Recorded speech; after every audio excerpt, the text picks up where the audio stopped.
যে ব্যক্তি আমার নিয়ামত পাইয়া নিয়ামতের শুকরিয়া আদায় করলো, আমি তার নিয়ামতকে বাড়াইয়া দিই। সুবহানাল্লাহ।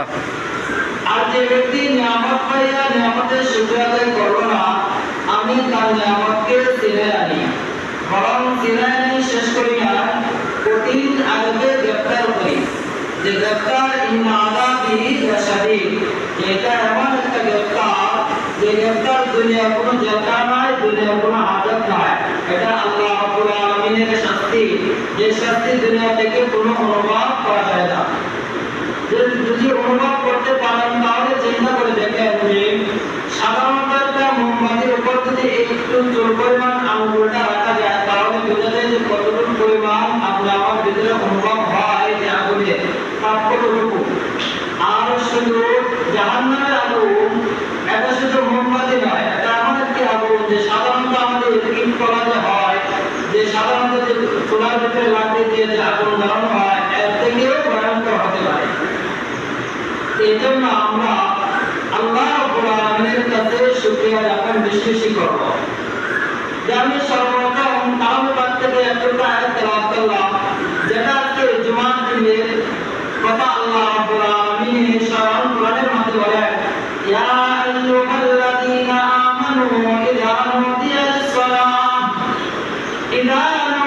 লিস-সালাতি মিন ইয়াউমিল জুমআতি ফাসআউ ইলা যিকরিল্লাহি ওয়া যারুল বাই'a যালিকুম খায়রুল লাকুম ইন কুনতুম তা'লামুন।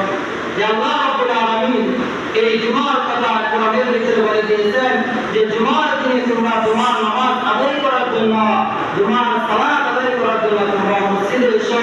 যখন আমার ডাক করে আল্লাহু আকবার আল্লাহু আকবার যখন শব্দ আদায় করা হয় মসজিদে, যখন ওই ডাক তোমরা শোনা, তুমি আল্লাহর বান্দা মসজিদে এসে দুনিয়াতে কাজ থেকে পারে হয়ে যেন তোমরা মসজিদে আসতে পারো। শনিবার রবিবার সোমবার রয়েছে, সপ্তাহের ভিতরে 6টা দিন রয়েছে। 6টা দিনের কথা তো আল্লাহ রাব্বুল আলামিন বলেন না। আল্লাহ রাব্বুল আলামিন এভাবে বলেছেন যে তোমরা নামাজ আদায় করো, তোমাদের উপর আমি নামাজ ফরজ করে দিয়েছি। কিন্তু এটা বলে না যে শনিবার দিন তোমরা ফজরের নামাজ পড়ো, শনিবার দিন জোহরের নামাজ আদায় করো।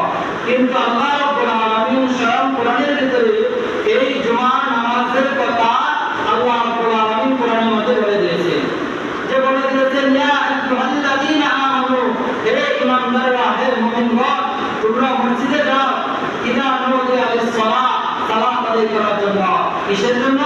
সালাত আদায় করার জন্য, যেটা মানুষের উপর আল্লাহ রাব্বুল আলামিন ফরজ করে দিয়েছে।